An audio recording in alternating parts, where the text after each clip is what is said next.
Welcome to Learning Video. Hello, I am Dr. Swapnil. I am presenting a case of Mr. DSB, 34-year-old male, who came with the complaint that 3 months back he developed pain in the dorsal back region just below the scapula. The pain was radiating to the chest below the ribs. He also had mild fever by evening and dry cough. He was investigated and found to have left pulmonary artery thrombosis. Presently, he has pain of an arm, which was as we have described earlier, and which is aggravated by deep breathing and aggravated by lying down position, but he feels better in lying on affected side. Aggravation in the evening, and he feels better by bending forward. He is a known case of hypertension and hyperlipidemia. For the last 1 year, he experiences burning in the stomach, which is aggravated by empty stomach. Probably it is hyperacidity, and presently he is better with diet control.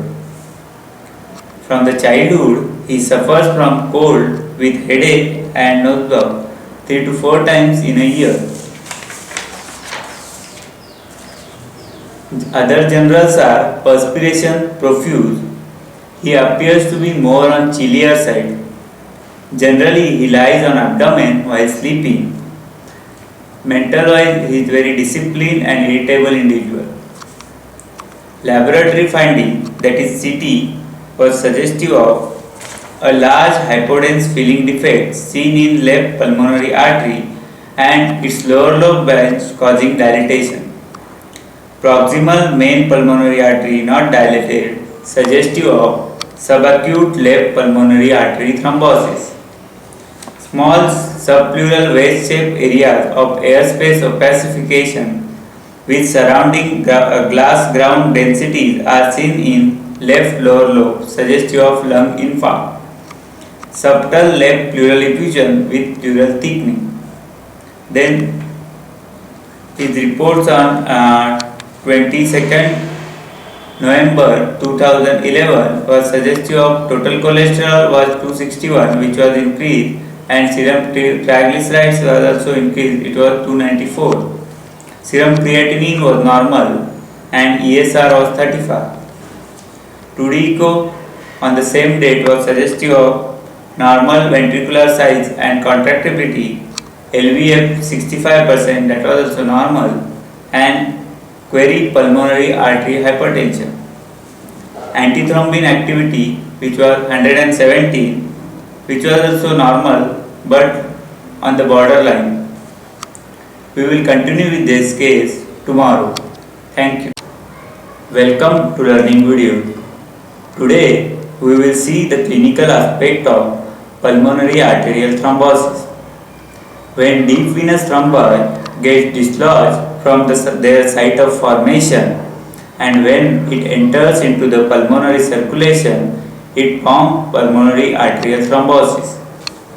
On the basis of site and size of pulmonary thromboembolism, pulmonary circulation gets affected, leading to impaired gas exchange or mismatch of ventilation or perfusion ratio, and produces symptoms like dyspnea, syncope, hypotension, cyanosis, or sometimes death. In cases of small embolism situated near the pleura, presenting features are pleuritic pain, cough, and hemoptysis.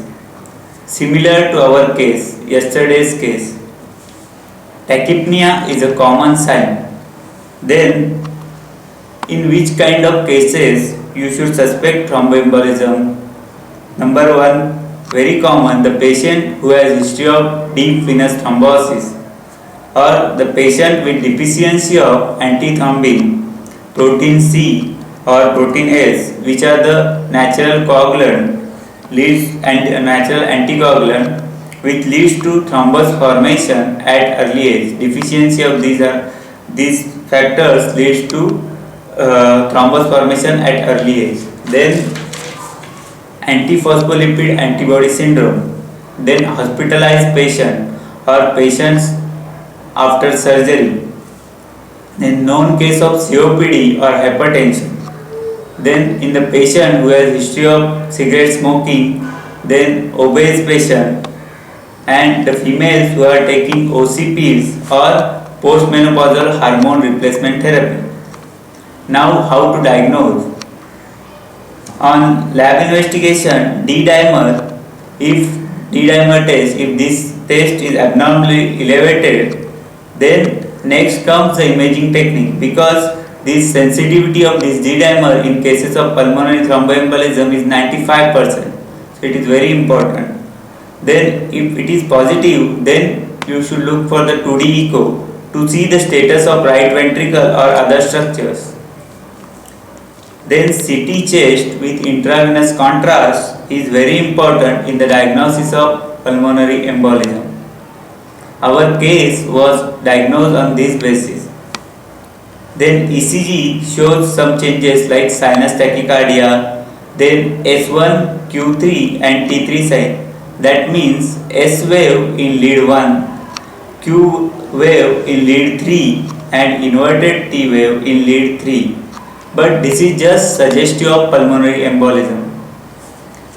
Then treatment wise, in the modern medicine, anticoagulation therapy for 6 to 12 months or even longer than that. Now we will see tomorrow homeopathic management of case. Thank you.